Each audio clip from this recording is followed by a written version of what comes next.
Tracy melihat foto itu, ia teringat masa lalu, ujung bibirnya mau tak mau menyunggingkan senyuman bahagia. Saat Mami kecil, nenek mengikat rambut Mami seperti ini. Kemudian ia juga mengikat rambutmu dan juga membuat beragam kepangan rambut baru menggemaskan untukmu. Kamu sangat menyukainya. Apa kamu ingat? Ingat. Carla menganggukkan kepala dan berkata dengan antusias, "Ada kepangan aja, kepangan putri, kepangan matahari, kepangan bintang." Benar sekali. Tracy membelai pipinya dengan lembut. Dulu, setiap kali ganti kepangan baru, kamu ingin Mami memotretmu. Sekarang masih ada di dalam album foto loh. Ada. Setiap kali aku pulang, aku selalu melihatnya. Aku pergi ambil. Carla berlari ke kamarnya mengambil album foto. Mami, aku ke kamar cari mobil dan Ultramanku. Carla buru-buru berlari ke kamar. Aku pergi lihat hasil penemuanku. Carlos juga pergi ke kamar. Ruang tamu besar itu hanya tersisa Daniel dan Tracy, juga beberapa pengawal. Daniel membuat gestur tangan menyuruh pengawal berjaga di luar. Tempat ini dirawat dengan baik. Benar-benar tidak mudah, kan? Tracy melihat tanaman sukulen di balkon sama persis dengan yang ditanamkan Bibi Juni sebelum ia pergi, dan juga beberapa pot tanaman hijau masih hijau seperti dulu. Tetapi ia tahu ini semua bukanlah tanaman yang dulu, bahkan jika merawatnya setiap hari tetap tidak akan mungkin hidup sampai hari ini. Terutama ikan emas dalam tangki kecil, walaupun spesies, warna, dan ukurannya sama persis, tetapi ini pasti bukanlah ikan emas yang dulu. Ini adalah barang-barang sama persis yang Daniel cari, benar-benar sungguh berniat. Kamu dapat melihatnya. Daniel memandang tanaman di balkon, dia mendesah. Waktu terjadi insiden denganmu, setiap hari aku termenung di rumah, tidak ada niat melakukan hal lain.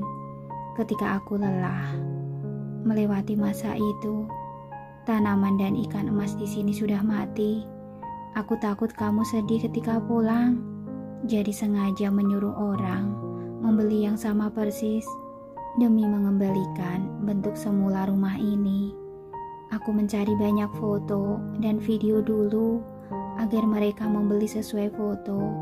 Tampaknya aku tidak cukup teliti melakukannya. Begitu cepat ketahuan olehmu. Tracy ingin bilang sebenarnya sudah sangat teliti. Seketika ia bahkan mengira dirinya telah kembali ke 2 tahun lalu. Waktu itu ia belum pindah dari rumah ini, belum tinggal di rumah Wellens, belum menikah dengan Daniel, belum diusir ke Thailand, belum terjadi insiden setelahnya. Tetapi burung elang di balkon mengingatkannya ia yang sekarang adalah Tracy Moore. Segala hal yang tak diinginkan telah terjadi, kenyataan tak bisa dihapus, banyak hal yang tak bisa diulang lagi. Dalam sekejap kesadaran Tracy kembali.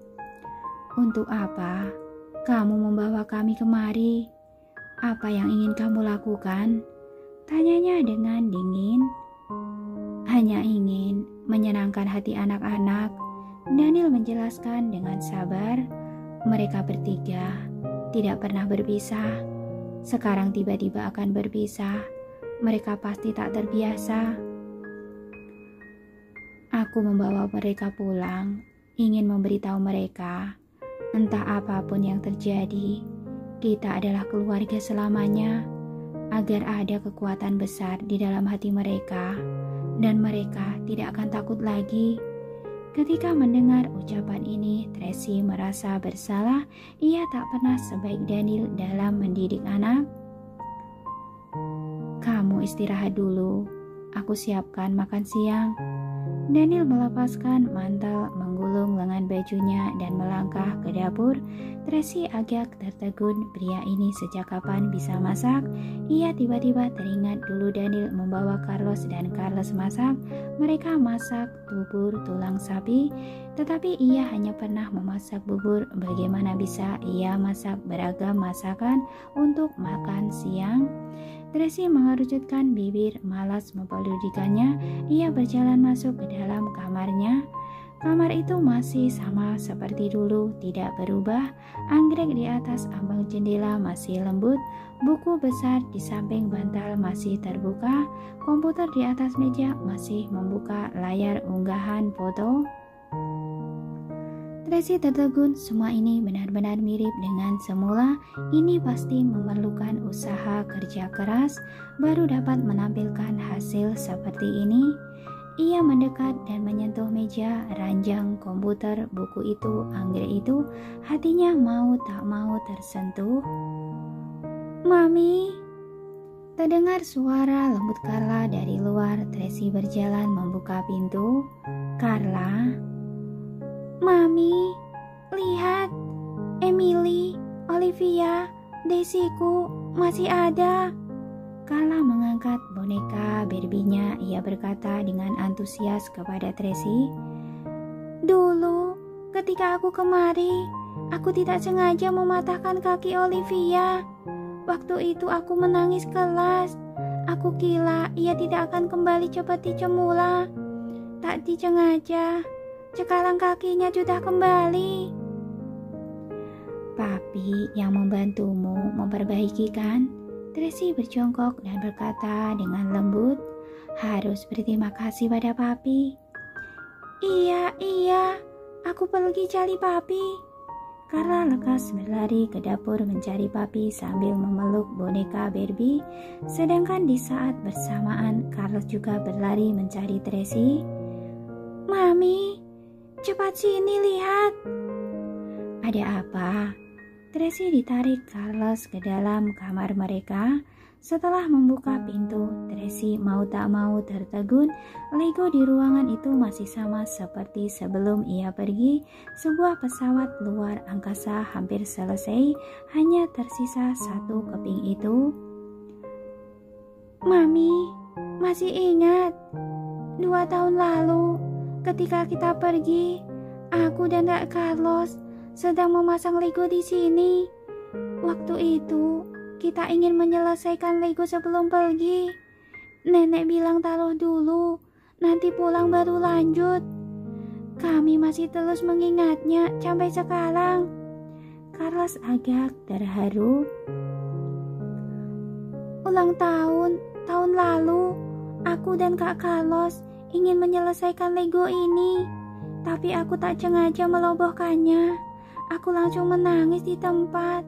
Papi bilang, lain kali saat kita kemari lagi, ia berjanji akan membuat bentuk Lego sesuai dengan yang terakhir kali kulihat.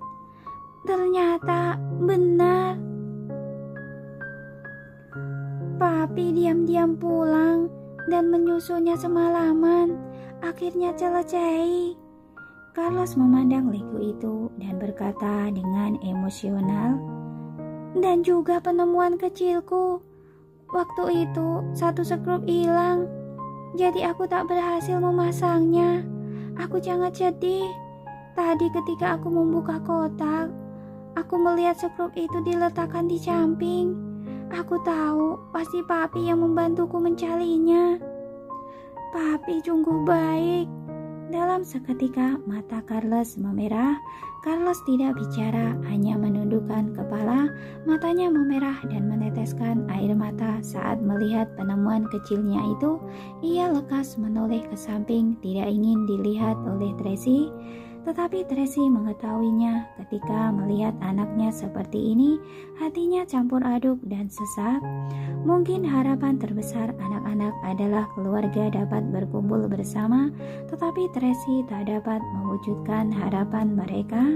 Entah dalam realita ataupun perasaan, mereka semua memiliki retakan yang sangat dalam. Jadi Tracy hanya bisa mengecilkan rasa luka itu. Ketika teringat ini, ia lekas tersenyum kepada anak-anak. Papi sangat mencintai kalian. Cepat pergi, berterima kasih pada Papi. Iya. Carlos lekas keluar mencari Daniel. Carlos masih membelakangi Tracy dan berdiri di depan meja buku. Ia menundukkan kepala sambil memainkan alat penemuannya. Tracy mendekat dan membelai kepalanya dengan lembut. Carlos, jika kamu ingin memilih berada di sisi Papi, Mami tidak akan menyalahkanmu. Tracy paham daripada memaksa anak berada di sisinya tak bahagia, lebih baik membiarkan anak-anak memilih sendiri. Mami, keputusanku tidak berubah. Carlos menoleh kepala memandang Tracy. Tapi, aku juga tidak rela meninggalkan Papi. Tracy ingin membuka mulut menenangkannya, tetapi ia tidak tahu harus bicara dari mana. Tapi, tak apa. Carlos menenangkan diri sendiri. Kedepannya, Papi bisa ke Emron menjenguk kita. Mami juga akan membawaku pulang ke kota Bunaken, bertemu Papi kan? Mami mungkin tidak akan kembali ke kota Bunaken lagi, Tracy berkata dengan tenang. Tapi, Mami tidak akan melarangmu bertemu dengan Papi. Mami, apa Mami? Carlos bertanya dengan berani, akan menikah dengan Duke Louis itu? Ketika mendengar ini, Daniel yang hendak mengetuk pintu di luar tiba-tiba menghentikan gerakannya. Mungkin iya, Tracy memberi jawaban ambigu. Tapi bagaimanapun juga, Mami mencintai kalian selamanya. Tidak ada orang yang dapat menggantikan posisi kalian di hati Mami. Mami, sungguh tidak mencintai Papi lagi. Carlos mendongakkan kepala memandang Tracy dengan dalam. Sedikit pun sudah tidak ada. Jantung Daniel bergejolak karena pertanyaan ini. Ia memandang Tracy dengan tatapan ruwet. Ini adalah pertanyaan yang ingin dia tanyakan, tak disangka ditanyakan oleh Carlos. Mata Tracy bersinar sejenak, tetapi ia dengan cepat kembali tenang. Ujung bibirnya terangkat menampilkan senyuman pahit. Kami tidak akan bisa kembali, ucapnya dengan ringan. Ucapan ini seperti desahan dengan rasa tak berdaya yang dalam. Mata Daniel terkulai, jantungnya seperti ditusuk oleh sesuatu yang membuatnya pecah berkeping-keping. Papi! Tiba-tiba Carlos melihat Daniel. Tracy menoleh menyadari Daniel berdiri di depan pintu tampak lesu. Ini membuat hatinya tenggelam, tetapi dengan cepat sikapnya kembali tenang. Karena Daniel telah mendengarnya, maka dirinya tak perlu mengulanginya lagi. Carlos, Daniel menyunggingkan senyuman dengan cepat. Papi sudah membuat pizza. Makan dulu bersama Carlos dan Carla.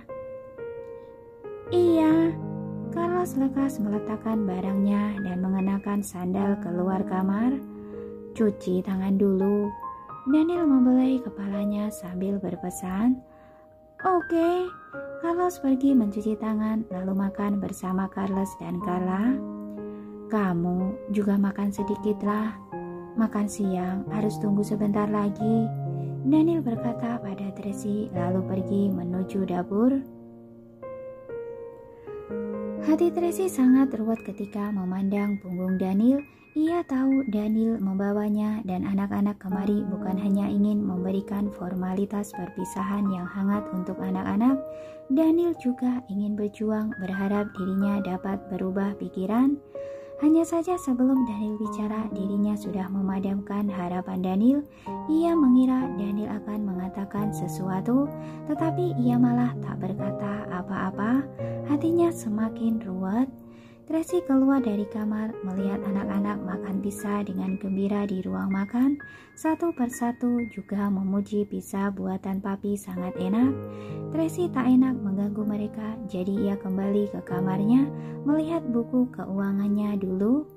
Dulu ketika ayahnya masih hidup, ia menjalankan hidup tanpa beban, juga terbiasa menghabiskan uang.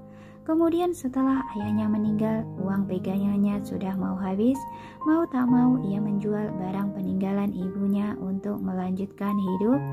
Tetapi walaupun begitu, uangnya masih tak cukup. Kemudian setelah diingatkan Bibi Juni, ia mulai membuat laporan keuangan.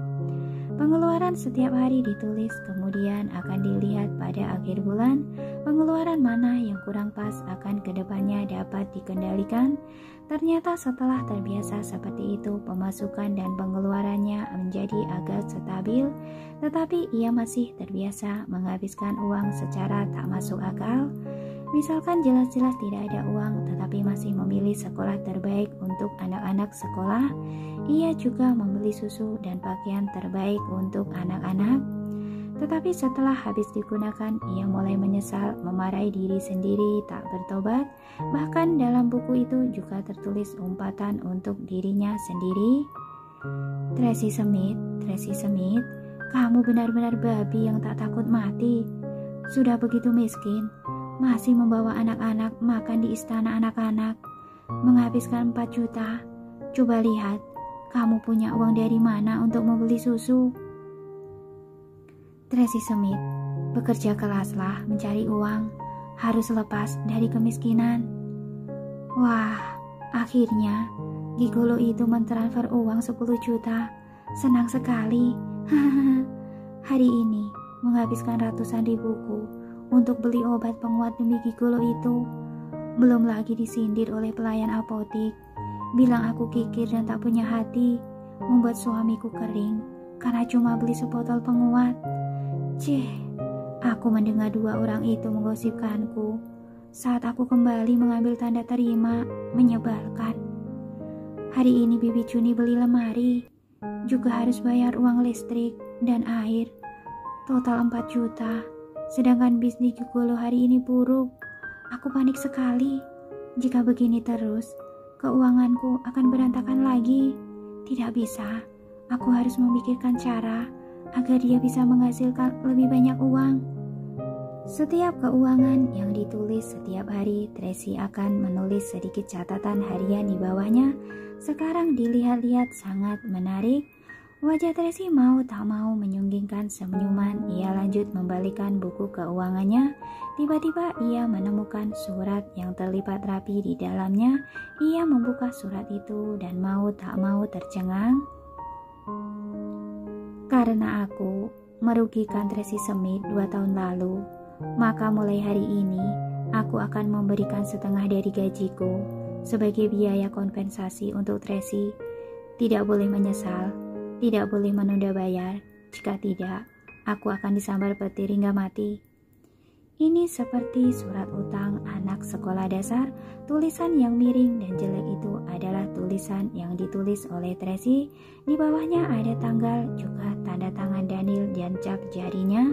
Sekarang dipikir-pikir, ia yang dulu itu kenapa bodoh sekali. Jelas-jelas di grup Skywheel pernah melihat tanda tangan Daniel. Kenapa ia malah tak mengenalinya bahwa tanda tangannya sama persis dengan di dalam surat perjanjian ini? Benar-benar bodoh.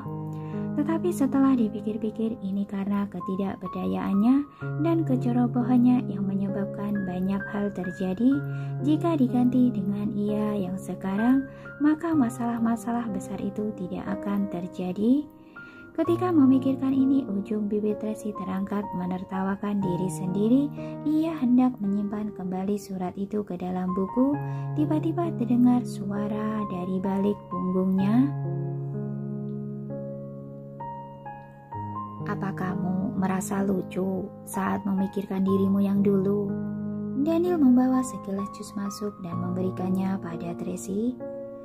Di mana yang lucu? Jelas-jelas bodoh. Tracy berkata dengan nada menghina, lalu mengambil jus itu dan minum. Aku merasa sangat lucu.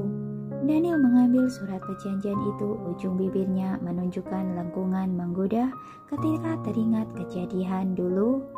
Kadangkala ada baiknya orang bodoh sedikit. Jika tidak bodoh, bagaimana bisa aku ditipu olehmu? Tracy memutar mata ke atas. Kamu tidak berpikir itu adalah penipuan yang indah? Daniel menaikkan alisnya. Walaupun aku menipumu, tapi kita sangat bahagia.